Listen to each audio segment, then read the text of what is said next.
Hi friends, welcome to our channel అమ్మ film studio.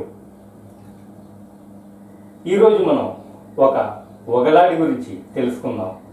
ఒక్కరు కాదు, ఇద్దరు కాదు, ఏకంగా 18 మంది యువకులను పెళ్లి చేసుకుని ఆ తర్వాత డబ్బు నగదుతో ఉడాయించిన భాగవతి అలియాస్ అంజలి అనే యువతిని రాజస్థాన్ పోలీసులు అరెస్ట్ చేశారు.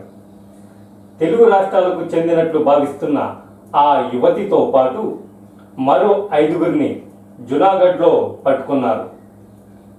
గుజరాత్, మధ్యప్రదేశ్, రాజస్థాన్ రాష్ట్రాల్లో ఈ ముఠ పలువురిని మోసగించినట్లు పోలీసులు చెబుతున్నారు. జునాగఢ్కు చెందిన యువకుడి ఫిర్యాదుతో వలపన్నగా వీరు పట్టుబడ్డారు.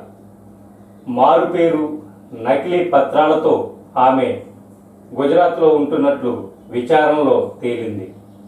యువకులను పెళ్లి చేసుకోవడం, ఆ తర్వాత వారి వద్ద ఉన్న నగదుతో పారిపోవడం వీరి అలవాటు. జునాగఢ్ పరిధిలోని అంబాలియా గ్రామానికి చెందిన యువకుడిని పెళ్లాడి ఇలాగే నగలతో పాటు 3 లక్షల మేర నగదుతో ఆమె పారిపోయింది.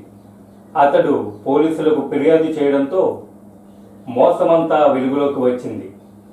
నిందితులు గుజరాత్లోని రాజ్కోట్ ప్రాంతంలో ఉన్నట్టు తెలియడంతో పోలీసులు వలపన్ని పట్టుకున్నారు.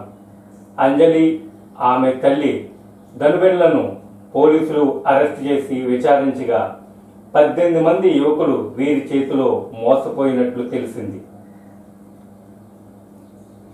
చూశారుగా, ఇలాంటి మాయలేడి వగలాడిల వల్ల ఎంతో మంది అమాయకులు బలైపోతున్నారు.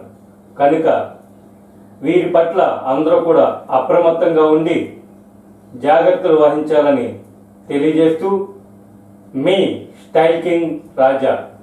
జై హింద్.